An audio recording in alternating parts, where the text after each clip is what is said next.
Thanks for tuning in to the Cultured Meat and Future Food podcast. This show is intended for anyone interested in cultured meat and food technologies. On this episode, I'm excited to have Paul Shapiro. He's the best-selling author of Clean Meat: How Growing Meat Without Animals Will Revolutionize Dinner and the World.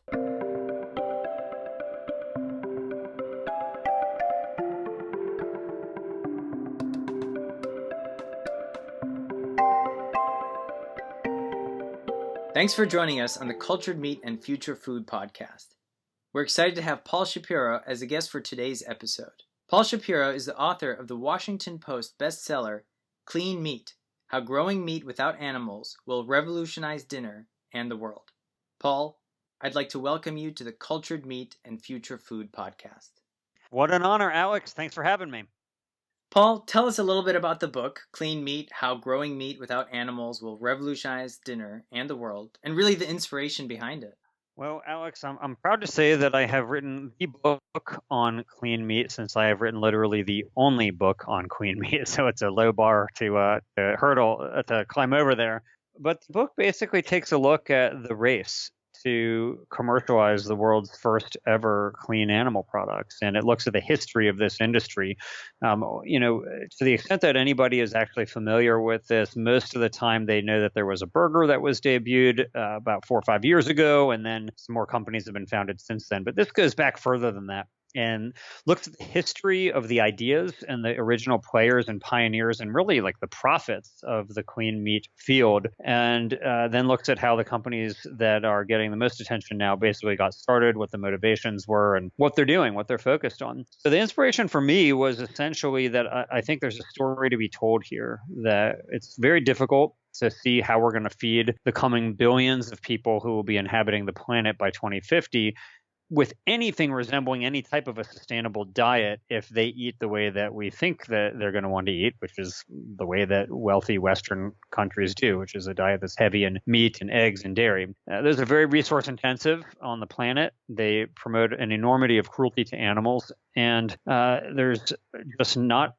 a way that we can do it. The planet isn't getting any bigger, but humanity's footprint on it is. And so I want to take a look at this possible solution. When you ask environmental groups and others what the best thing to do is on this issue, they'll tell you to eat less meat. I think that's a great idea. We should eat less meat. It's better for us, better for the planet. But in the same way that when you think about fossil fuels, you don't just ask people to drive less or turn their heaters down. You look for alternative energy sources that don't emit greenhouse gases. There's a technological solution to the problem of fossil fuels. And likewise, there's a technological solution to the problem of factory farms. And clean meat is one such solution. I'm about to ask you about your experiences with cultured meat, but before I do that, tell us a little bit about prior to trying cultured meat, or maybe even before you started the journey to create the book, what kind of diet did you have? And were you eating meat before? And if not, why were you not eating meat? I became vegan in 1993. And I did it primarily out of a desire to prevent cruelty to animals. I basically figured that we don't have to eat animals in order to be healthy. And so if I had my choice between committing violence against them or not, I would really rather just live and let live. So I think there's other reasons why it's a good idea to choose vegan foods.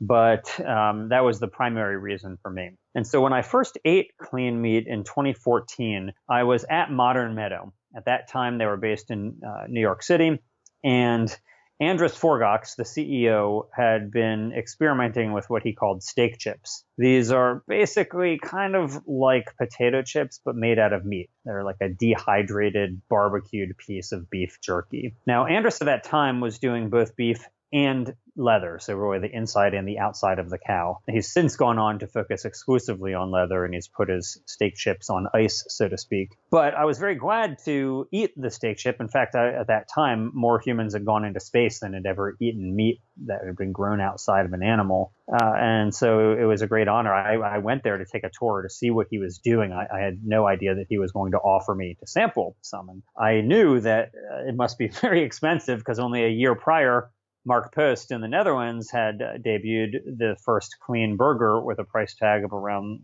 $330,000 US. And so I looked at Andrus like he was a little bit crazy when he offered me a bite.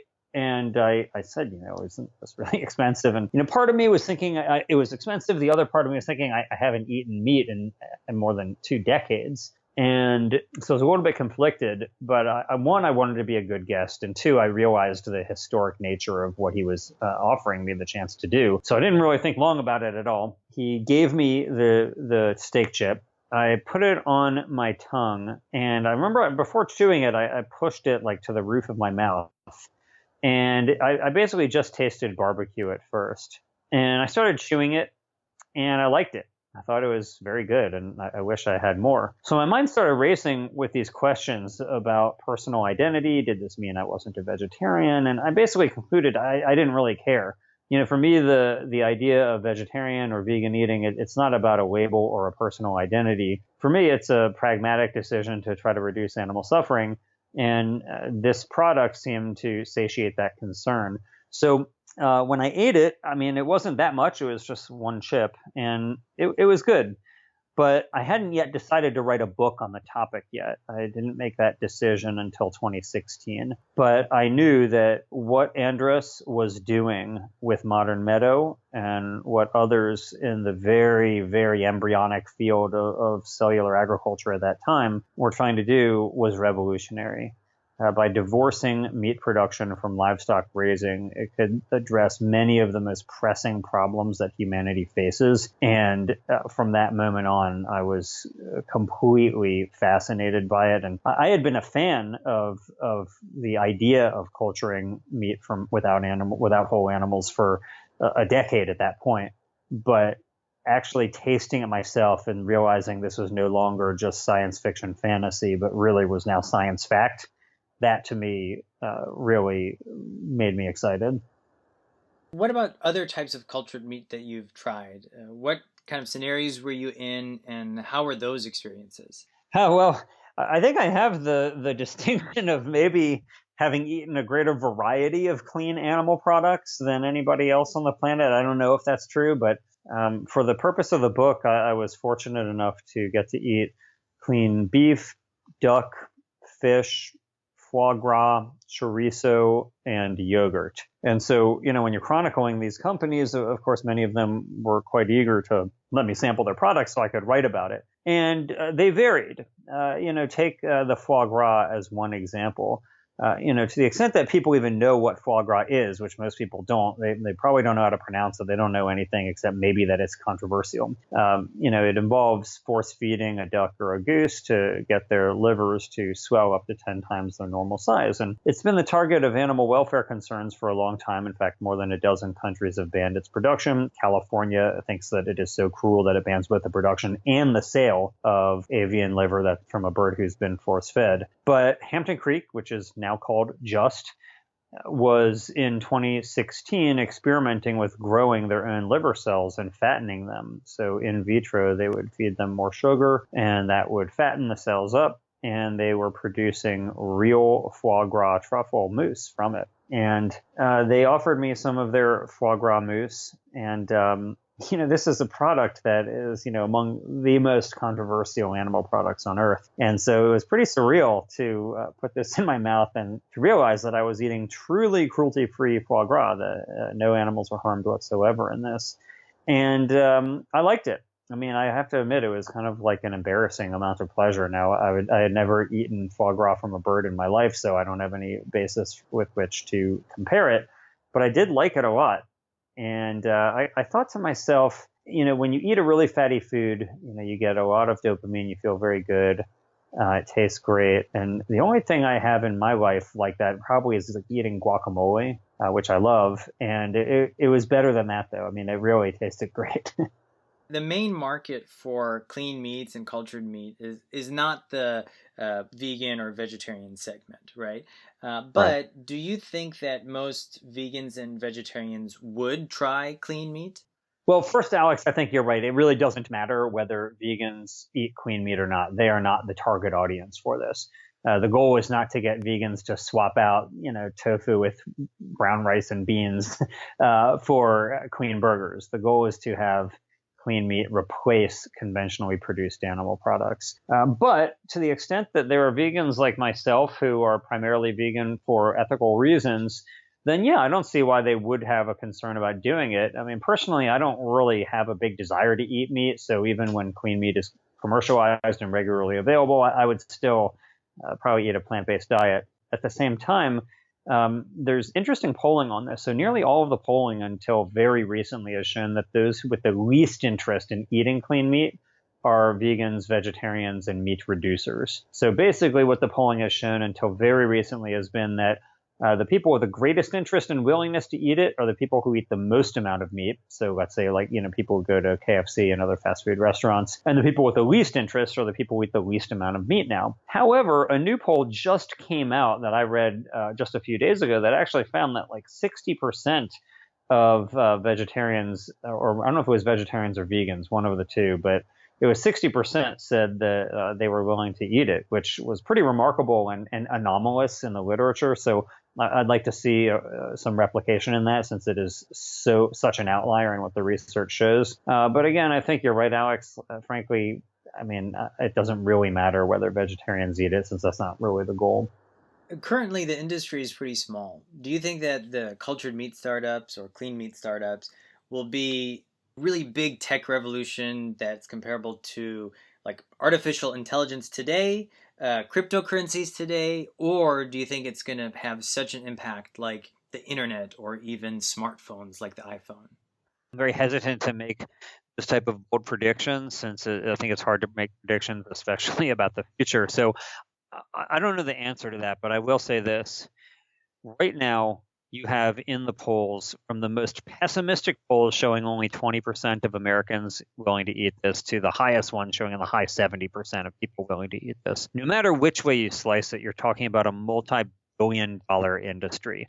If it can be commercialized, I mean, we still don't know if that's so. If it can be get down to cost competitive ways with actual conventionally produced meat. But if it could, if clean meat could be produced in a cost competitive way with conventional meat, then yes, I think that it would be an unbelievable revolution in agriculture that would have dramatically positive effects throughout the world.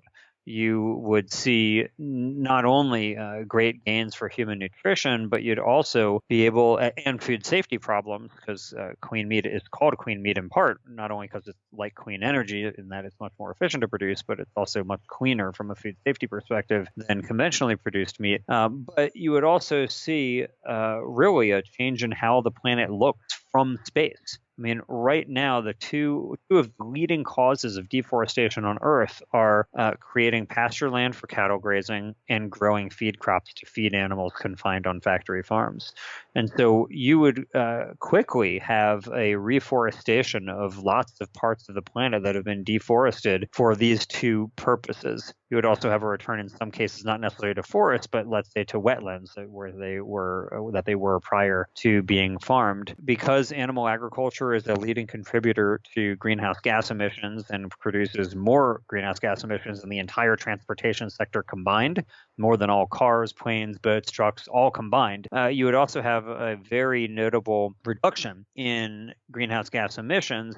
Not only, though, would you have that, but a lot of those emissions are methane. And CO2, which is the most commonly talked about greenhouse gas, stays in the atmosphere for many, many decades. I mean, it's the real problem once it's there. Hopefully, we can do some geoengineering and remove it from the atmosphere. But barring that, we're gonna have that problem for very many decades. Whereas methane, which is a far more potent greenhouse gas, even though there's less of it, it's way more potent than CO2, and it dissipates from the atmosphere relatively quickly compared to CO2. So you could see real gains if we were able to quickly convert to a clean meat food system. You would be able to see real gains. I think that would be appreciable from the climate perspective in a matter of years rather than waiting perhaps a century. Tell us a little bit about designer meat, or really combining beef and tuna, or meat from two different species. Do you think that designer meat is something that could become mainstream? Oh, well, we already have the turducken.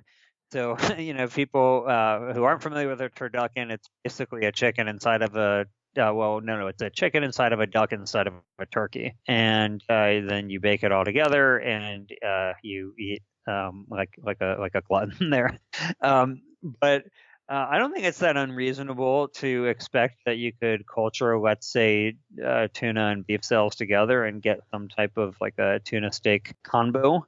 I think also, though, even more likely eventually will be designer meat in the sense of creating meat that is healthier than meat today. So clean meat has the obvious food safety advantage, but it's still nutritionally equivalent to meat because that's exactly what it is. It's meat, which means that it has some health concerns. We know that eating a diet heavy in meat and other animal products is associated with heart disease and other types of problems. So the question is, can you make it not just like conventional meat, but actually better? And I think these companies first just want to do the same thing. They want to make meat that is the same, which is, of course, very popular today. But there is some talk about, let's say, for example, making a burger that has less saturated fat and more omega-3 fatty acids, for example. In that case, you could have a hamburger that instead of causing heart attacks actually prevents them.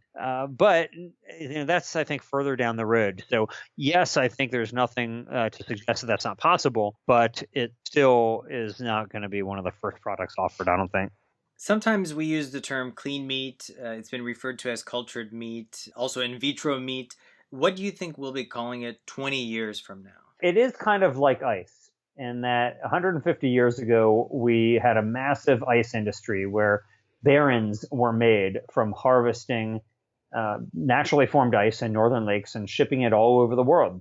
And then you enter the advent of industrial refrigeration, and all of a sudden you had a much more efficient way to get ice just by cooling the water down right in front of you. Now, the natural ice producers and shippers were livid over this technological innovation, railing against what they called artificial ice, saying it was unnatural, it was unsafe, you shouldn't use it.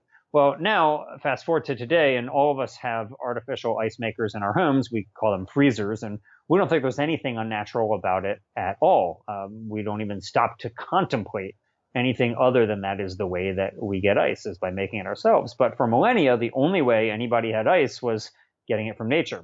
Similarly, for millennia, the only way we've had meat is by getting it out of animals' bodies. Now we have the capacity through science and technology to produce meat outside of animal bodies, just like we had the ability to produce ice without having to get it from nature.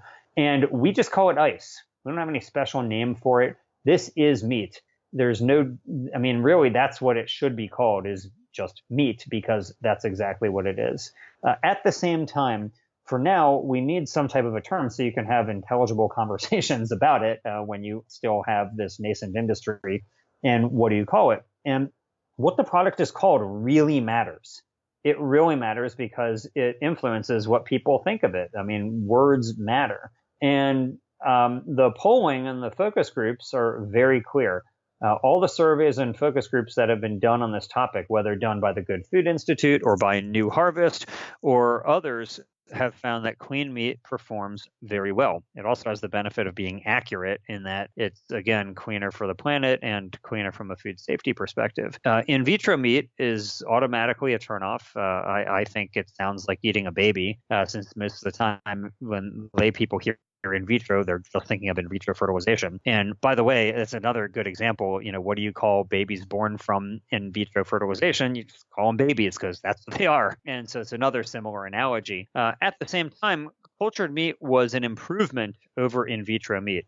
When people like Jason Matheny, who was the founder of New Harvest and now is the director of IARPA, started using that term, it was definitely a big improvement. But it doesn't really poll that well. Focus groups suggest that it's really not that appetizing to people. And frankly, discussing the manner in which it is made is less helpful and effective than discussing the actual benefits of it. So if you say cultured meat to somebody, they ask, oh, well, why is it cultured? Then you have to explain to them first what cell culturing is, since most people don't even know what it is. And then it automatically brings up an image of a mad scientist in a white lab coat. If you're talking about clean meat, however, they ask, well, why is it clean meat? And you can tell them, well, it actually doesn't, you don't have to worry so much about intestinal pathogens like E. coli and Salmonella and Campylobacter that plague the meat industry today, because again, those are intestinal pathogens.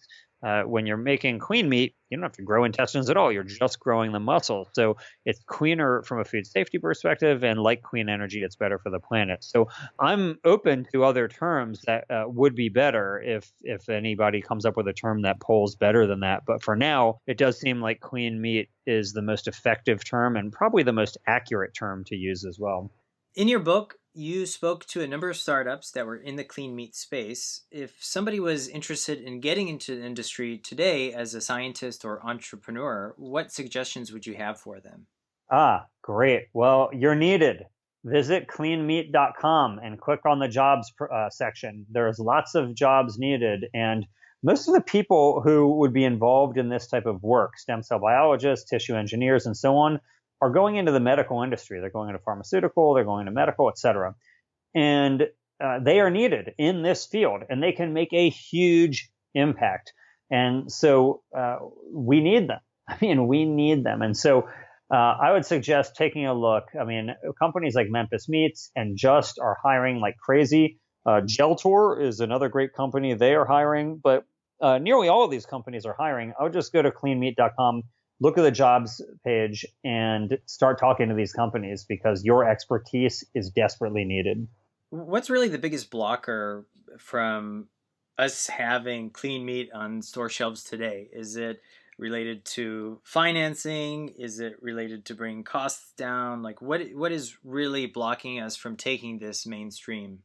Yeah, I think the two issues that you just mentioned, Alex, are two sides of the same coin, because bringing the cost down is contingent upon extra funding for R&D. But there seem to be three hurdles, and I'll tell you my view on them in order. So the biggest hurdle is bringing the cost down.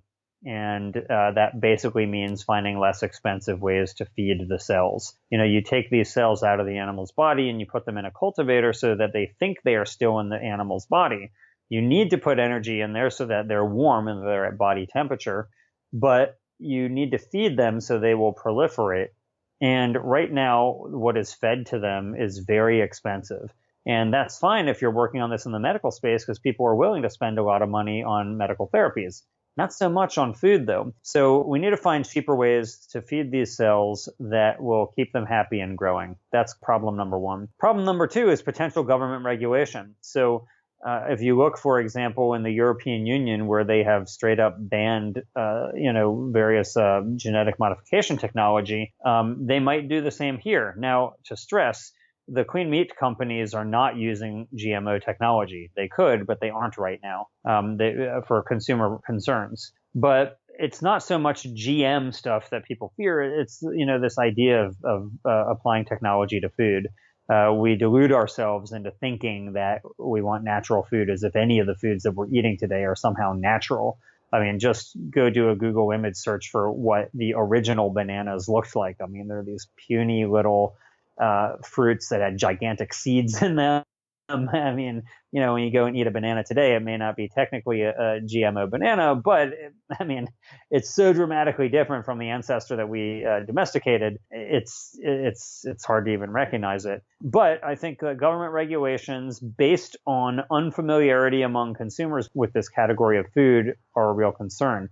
This is one of the reasons I wanted to write the book, was to help familiarize people with this industry, because unlike conventional meat production, with cellular agriculture, the more you learn about it, the more comfortable you become. Most people, if they go tour a slaughterhouse or a factory farm, they're not going to leave enthusiastic about the foods that they're eating or feeding to their families.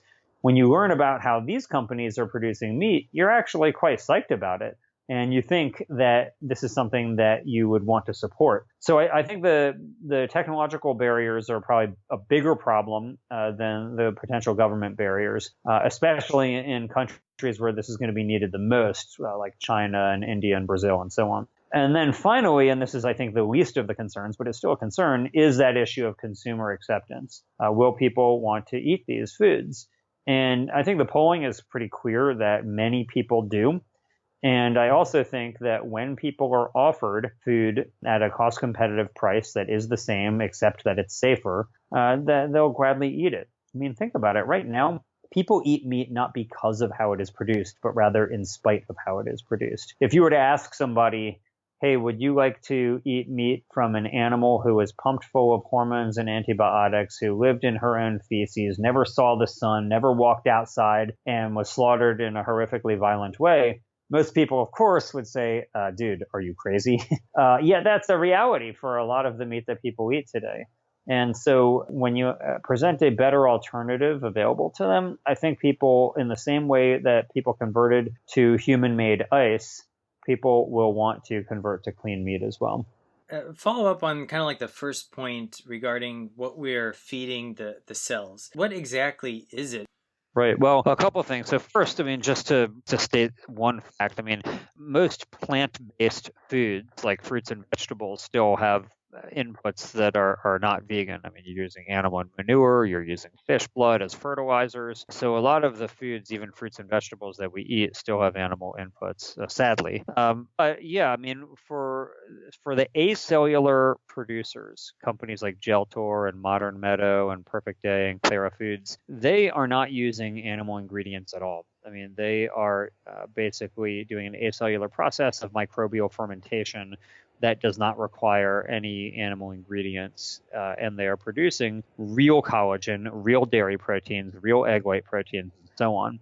However, the clean meat producers, by and large, are still using some type of animal serum that feeds the cells, and that's largely because for the past 130 years that humans have been culturing cells, that's been the norm. And they are feverishly working to find alternatives to this, not only because of the ethical concerns that you correctly raised, Alec, but also because it's just not economically feasible. Nobody thinks that you're going to be able to sell anything like a reasonable price if you're using bovine serum because it's so expensive. I mean, you're talking like $500 a liter, and that's not even going to produce that much meat. So using the serum was done to show that you can do this, that you can produce it. But now these companies are working to find serum-free ways to make their meat. With some of it, like with liver and foie gras, they've been able to free themselves from using serum, but others they haven't. Interestingly enough, Nick Genovese, who's one of the scientists and a co-founder at Memphis Meats, published something in the journal Nature on a bovine serum-free cocktail that you could use that replaces it. So there still is more work to be done, and these companies are really going, but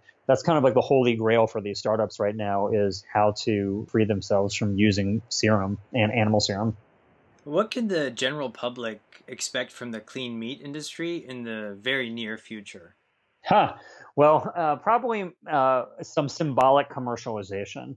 I think that you're going to have companies, for either publicity stunts or to try to increase investment, investor interest, and so on, to show that they can do this, will actually sell some clean meat. Nobody's done that yet.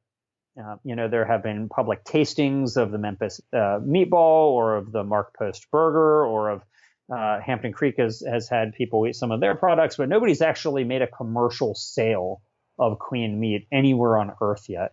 And I think that's going to be probably the next step, is some type of symbolic commercialization to show that it is possible. I also think that Modern Meadow is going to commercialize its clean leather that it calls ZOA, probably within the calendar year of 2018. They are moving really fast. They are the most capitalized of any of these companies, having raised already more than $50 million. And I think clean leather is going to be among the very first products out on the market. Geltor has already sold some of its clean collagen into the cosmetics market, like collagen that it has grown. So that's pretty cool that they are actually commercialized. That's really a big breakthrough for the field. And I suspect that a company like Perfect Day, which is making clean dairy proteins, they just raised $25 million in a Series A round, and I suspect that they'll be selling some dairy proteins into the market within a year or so as well. We were having a discussion about Impossible Foods and Beyond Meat, and these two companies currently, their pitch is that they're using 100% plant-based products. But do you think that that's the actual play, or are we seeing some sort of, right now where the Netflix shipping out DVDs and just waiting for the high bandwidth to come in? Are companies, right, yeah, so like, is Impossible Foods, Beyond Meat, are they going to be switching over to a clean meat solution once they have the marketing and branding really down pat? That's an interesting analogy about the DVDs, Alex. I not thought about that, but that's interesting. But no, my answer to your question is I highly doubt it. Pat Brown, the founder of Impossible Foods, is very derisive about clean meat. He thinks that it's not a feasible idea. And so I just cannot possibly imagine him doing what you're suggesting. Of course, lots of things happen. Lots of people can't possibly imagine certain things, and they happen. So I'm not suggesting it with certainty. I would just be very surprised. People like Ethan Brown and Pat Brown, the CEOs of Beyond Meat and Impossible Foods, I don't think have much interest in producing clean meat, in all honesty. I think that they are betting that plant-based meat is going to be easier to do on a cost competitive level. And there'll be enormous health benefits because these are cholesterol-free products that they're making. And I think that they think there will be higher consumer acceptance as well of plant-based. So, and I'm not even disagreeing with them. I think time will tell what ends up happening.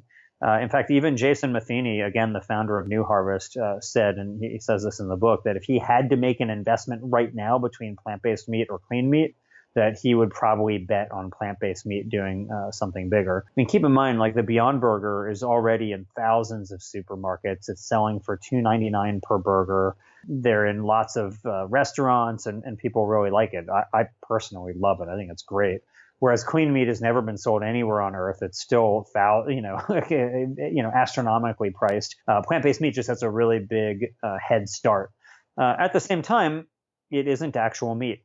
And if there is a psychological problem for some people with that, some people may say, I'm down to eat plant-based meat. Other people may say, I only want what I consider the so-called real thing. And for those people who feel wedded to eating actual animal meat, hopefully clean meat will be a good solution for them.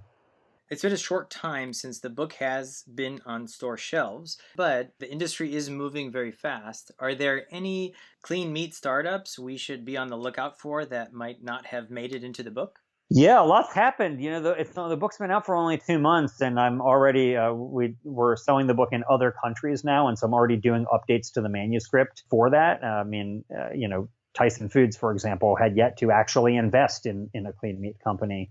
But by the time the book was published, Cargill had invested in Memphis Meats, but Tyson hadn't. So that's one update. But yes, there are. So Finless Foods is mentioned in one paragraph in the book, but at that time, they were not really capitalized in any way, and they got started just too late in the process. I wanted to include them because I'm really enthusiastic about the idea of making clean fish. I think it's so desperately needed. But they've now raised a couple $1 million, and they're doing some wonderful things. And I did get to taste their clean carp. I think I mentioned that earlier, that I'd eaten fish. I don't remember, but I did eat some of their clean carp for the writing of the book also. But I would, were I to be able to update the American version, I definitely would add more about Finless Foods. There's an interesting project going on in Japan called Culture, which they have a cool project called the Shojin Meat Project, where they're giving students little microwave-sized meat makers. So, like,